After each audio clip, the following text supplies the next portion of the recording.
In today's video, we are going to be talking about HP. I have 5 laptops here to go through, look over, and talk about. Because HP has had some huge problems and some hinge problems throughout the years, and all the modern ones. So we're going to be starting with old to newest, and kind of, no, I wouldn't say worst to best, because one of them is pretty good, but yeah, we're going to start with this old one here. Now this is the HP... Alright, so this is the HP DV9910 US. It's pretty good. It's held up pretty well throughout the years, except for one issue. Somehow, no idea how this happens on a laptop like this, the Wi-Fi and the sound card are both dead. They both have like burn marks. Well, I'm not sure about the sound card, but the Wi-Fi card, it has burn marks like all over the pins. So no idea how that happened. It's a pretty good little laptop though. I'm not sure exactly how much RAM it has. It's been a while. Let's see. Only a gig. I definitely took some out to use for other stuff, but yeah, and this thing wasn't bad, at least until the sound card and the Wi-Fi card died. So yeah, and I'm pretty sure the GPU, the ones in these are a little sketchy. Like I was told when I posted this, immediately repaste it or the GPU will die, because they have really bad heat issues on this specific card, I'm pretty sure. I'm not sure exactly. I don't remember the exact time. I'm pretty sure this could have like issues with the faulty like solder balls.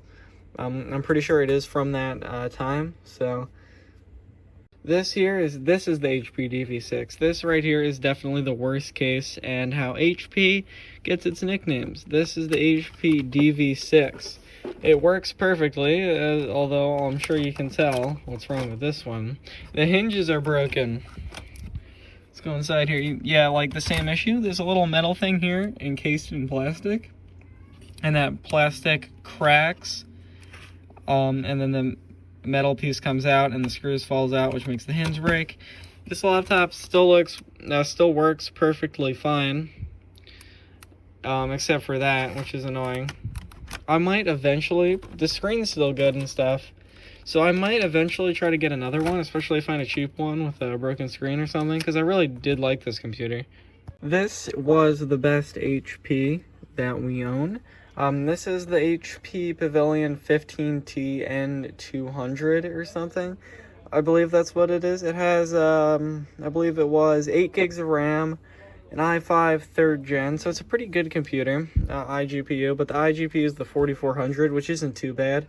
For some reason, I've just seen so crazy performance uplifts over the 4000 on the 4400.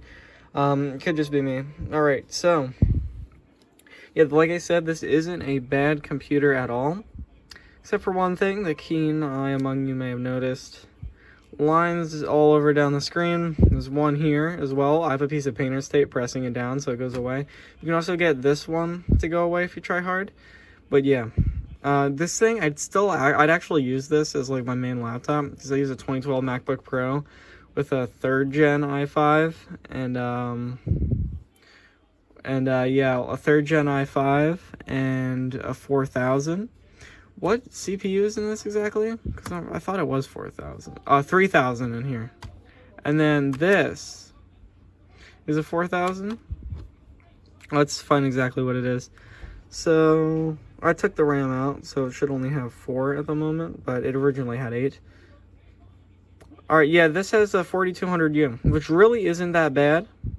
This is definitely the best one. Annoying, there's some lines on the screen. I was considering actually buying a new screen for it. I might be doing a video, potentially more on this one, for like, using an old laptop as a server, something like that. Anyway, subscribe if you want to see that. This is one of the slowest laptops I've ever used. This is actually very modern, not 100% sure the exact date, but it comes with Windows 10, so it's pretty modern.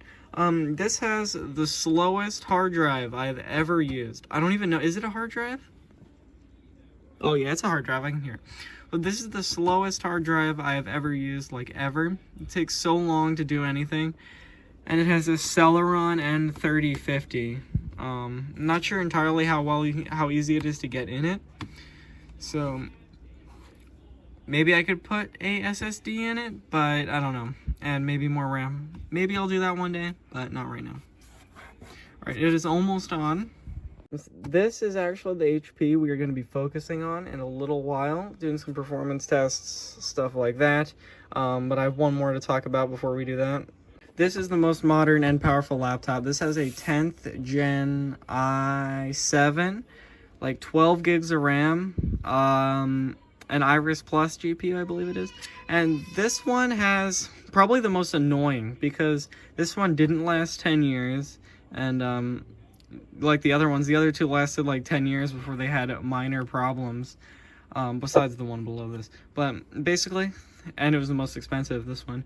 The fan, it's broken. Well, it isn't, I'm not sure if it's broken, but this thing sounds like a PlayStation 4 times like 10. It is extremely, extremely loud. It gets easily to like 94C just idling and blasting, sounding like a jet engine. There's like nothing. If I look in Task Manager, the CPU's at like 10% utilization, so it's just freaking out for no reason. New thermal paste, all that stuff. And the battery in here, it's smaller than the one on my Chromebook and smaller than the one, like, it's the same size as the one in the iPhone I'm recording this video on. So it barely lasts at all. Alrighty, so here's the HP, remember, relatively modern. Here's Optifine 1.8. Let's just launch it up and see how it goes. Alright, so here is Minecraft Optifine. Let's do a little bit of run around here. Actually, not bad at all. This is actually better than I remember it being. Because I was on Hypixel server, so it was way worse. But as you can see, it's playable, but this is 1.8.9 with Optifine on the absolute lowest settings. So it's really not impressive at all. This is Intel HD 400. And if we're talking about good things, this has a very nice 15-inch screen, and that's about where the good things end. I mean, this thing, dead quiet, but I mean, the battery life isn't that great. The battery actually died on this and was even replaced recently. Yeah. Definitely, if you're even considering buying one of these laptops in this video used, go with like a used ThinkPad. Even like, I still really like my 2012 MacBook Pro. Really cheap, really good laptop if you put an SSD in it. And I'm going to throw some pictures here of some HP hinge problems. I'm not the only one who has the hinge problems. These other issues are kind of random. This was a budget laptop, so whatever. It still isn't very good though. Anyway, so I'm going to throw some pictures of other people having hinge problems, and make sure to like, subscribe, all that good stuff. And I'll see you all later.